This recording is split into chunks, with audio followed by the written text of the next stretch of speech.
много ключей нужно в этом доме. А, вот ты. Все трясешься в углу. Такой ты пугливый, когда вытащили из естественной среды. Как ты тут? О, нет, нет, нет, пожалуйста. Не бойся меня. Нет, нет, нет, нет, нет, нет, нет.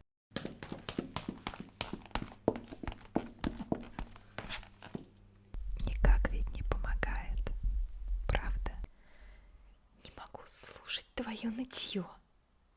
Я ничего тебе не делаю. Я всего лишь проверяю, как ты тут. На самом деле, я не должна была приходить так рано. Отцу это совсем не понравится. Но одна мысль тут пришла мне в голову. А что, если ты не можешь найти воду? В смысле, взгляни на себя. Заперт в абсолютной темноте. Это ведь дневное создание, правильно? Раненое, напуганное. Думаю, тебе вдобавок ко всему еще и больно. Одному Богу известно, какие у тебя тут травмы. Может, ты сломал ребро. И теперь тебе так больно, что и не пошевелиться. Это неразумно оставлять тебя в таком состоянии. Совсем свеженький, дезориентированный, брошенный с одной лишь миской воды, которую так легко потерять в абсолютной темноте. Но, кажется, твоя миска пуста, и я в абсолютном восторге от этого. Это значит, что ты пьешь. Хорошо, хорошо. Ты притрагиваешься к воде. Смотри, я принесла тебе немного свежей.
Просто, знаешь, обычно свежеотловленных не принято кормить.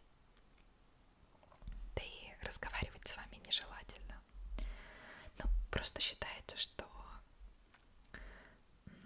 если вас ненадолго закрыть в тихом, темном месте без еды... Нет, нет, пожалуйста, нет, не смотри так. Это вовсе не потому, что мы хотим уморить тебя голодом. Просто это сделает тебя менее активным. Ты станешь вялым и контактным. Как итог, это уменьшит твой период адаптации, что в конечном итоге будет всем на пользу. Конечно, конечно, поэтому тебе и оставили воды, чтобы ты мог пить и не умер. А небольшая голодовка всего лишь сделает тебя спокойнее. Опять же, это не моя идея. И это не моя ответственность ухаживать за тобой. У нас есть патер фамилиас. Это его дело следить, чтобы каждый тут жил должным образом. Ну, в твоем случае это просто жил. Не ненавидь его за это. В конце концов, тебе так тоже будет легче. Ну, разве что. Так вот, я знала, что тебя помяли, когда ловили. Это милосердно. Ты мог быть и при смерти. О, смотри, он тебя не раздел. Да, он мог. Да. Но это естественно. Не, только не опять же. Не смотри так. Мы тебя не раздевали. Да,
держишься? Будет ли тебе больно? Ну, больно определенно будет. И, ну, я так скажу, нам не нужен человек на постоянной основе, так что если ты выживешь до самого конца, то нет, нет, нет, это же ужасно. Знаешь что? Я помогу тебе. Думаю, я могу. У нас есть друзья, и у них тоже есть человек. Он живет у них уже, давай так, довольно давно. И я думаю, они хорошо с ним обходятся. В смысле, я никогда не видела, чтобы он голодал. Однажды он даже серьезно пострадал. Неприятная история, бедняжка. Нет, нет, нет, это не поэтому ему у них неплохо. Смысл моих слов в том, что когда он больше ничего не мог делать, кроме как лежать и страдать, они просто оставили его. Нет, я не говорю, что они его вышвырнули, они просто оставили его в покое и ждали, пока ему станет получше. Они даже ухаживали за ним, лечили его. Думаю, они питают эмоции к этому теплому комку. Ни разу не сломали ему намеренно ни единой косточки. То есть первый год мы в счет не берем, это период адаптации, проверки границы и так далее и тому подобное, но после этого периода он чувствует себя довольно неплохо у них. Мы могли бы тебя отдать им, если ты выживешь. Это дало бы тебе цель, за которую ты мог бы цепляться, пока терпишь.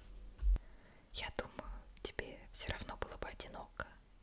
Только подумай, вы могли бы обниматься и заниматься всеми этими милыми штуками, которыми вы, люди, занимаетесь, когда утешаете друг друга. Делиться теплом. И еще нежно гладить друг друга. Вот так. Тебе нравится?